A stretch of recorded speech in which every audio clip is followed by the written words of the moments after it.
तत्रास्ते सर्वदा पुण्या सप्तकाल पोद्भवा गुहा पिशाचेश्वर देवस्य उत्तरेण व्यवस्थिता। भक्तों, उज्जैनी स्थित 84 महादेव जी में से एक गुहेश्वर महादेव का मंदिर रामघाट पर पिशाच मुक्तेश्वर के पास सुरंग के भीतर स्थित है। गुहेश्वर महादेव का पौराणिक आधार ऋषि मंकणक, उनका अभिमान और उनकी तपस्या से जुड़ा हुआ है।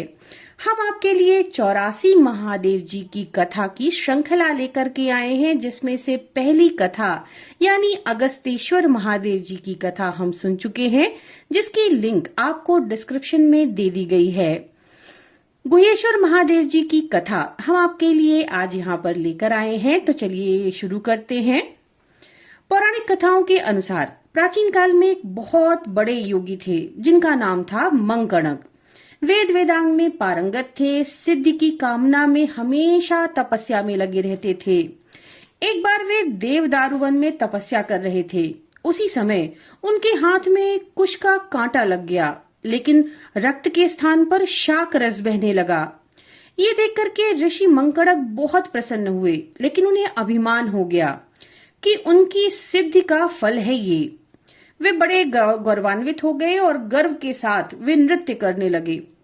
इससे सारे जगत में हाहाकार मच गया, जिसके फलस्वरूप नदियां उल्टी बहने लगीं, ग्रहों की गति उलट गई।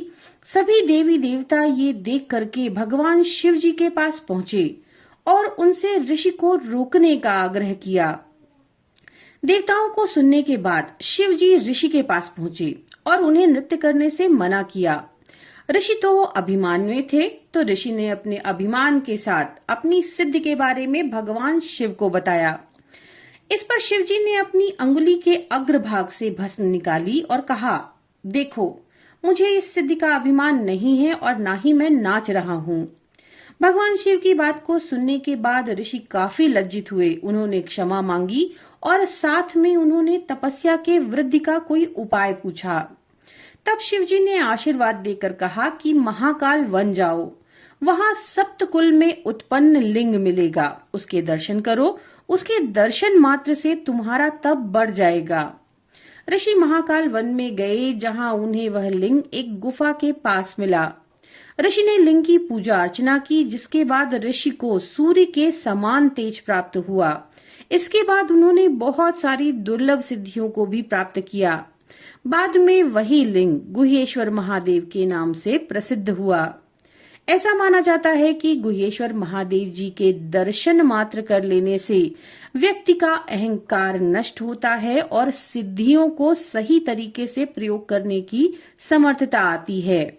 श्रावण मास के अलावा अष्टमी और चौदस के दिन इनके दर्शन का विशेष महत्व माना गया है।